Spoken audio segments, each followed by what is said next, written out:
are we weaker? And I think not only are the landscape of our work is different. I mean, it is different, right?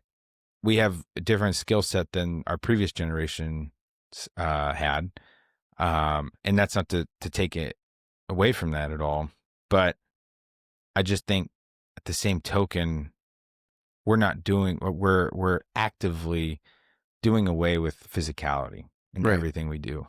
And so I think by default, you get weaker physically across the board, right? And it's not to take away from athletes or anything like that, but like that's an exception. That's not the rule. I mean, it's funny, you see clothes from like the 1940s, like military uniforms, and these things are fucking small. But these are the guys who are fighting in the trenches. These guys were fighting in Europe and Asia. And it's just like, man, how small are they? You know what I mean? They're not like the big, huge, buff badasses, but I mean, they were physically strong. You know what I mean? And something that is just different today, by virtue of what we do.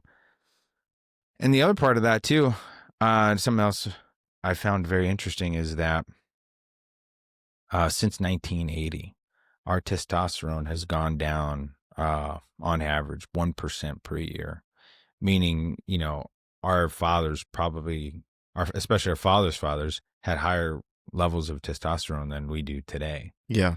And one of the reasons that they're finding that is that there's just men are fatter. We're fatter.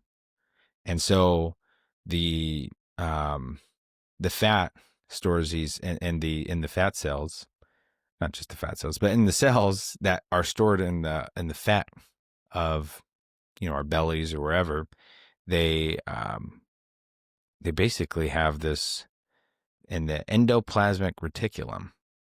Going back to 6th grade biology here, they have the aromatase, which will take testosterone and convert it into estrogen. Hold on, let me go call Genetech. Jesus. Anyways, yes, our mitochondria is fucked. Yes, yeah. But here's the thing: the estrogen is important. Like, we need estrogen. Men need estrogen. It's I have in my notes here that, I mean, fuck, I'm lost. The Genetech threw you off. Yeah, the Genetech threw me off. I was on a roll. Anyways, the important takeaway is that the estrogen. It's okay.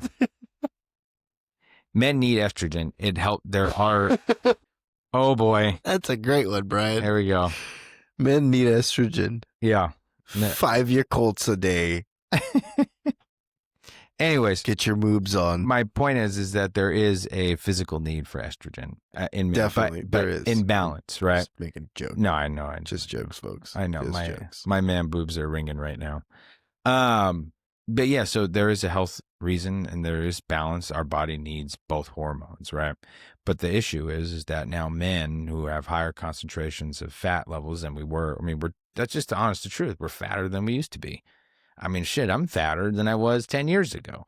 You know what I mean? So because we have higher concentrations of fat, now we have higher concentrations of these cells that convert T into E.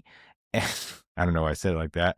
And ultimately what we're finding is that this just decreases men's libido. So we're having sex more or less, right?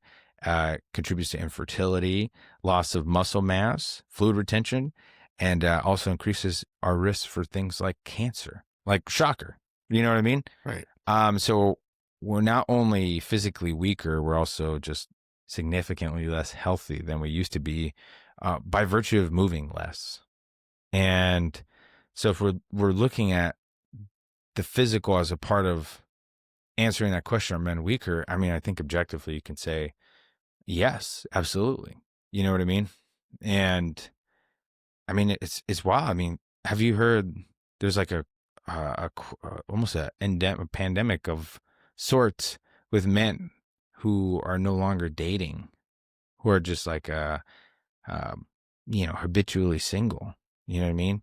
And so men are having less sex, and therefore you're getting lower rates of reproduction. All the good things that we need to survive as a society. It's wild to me.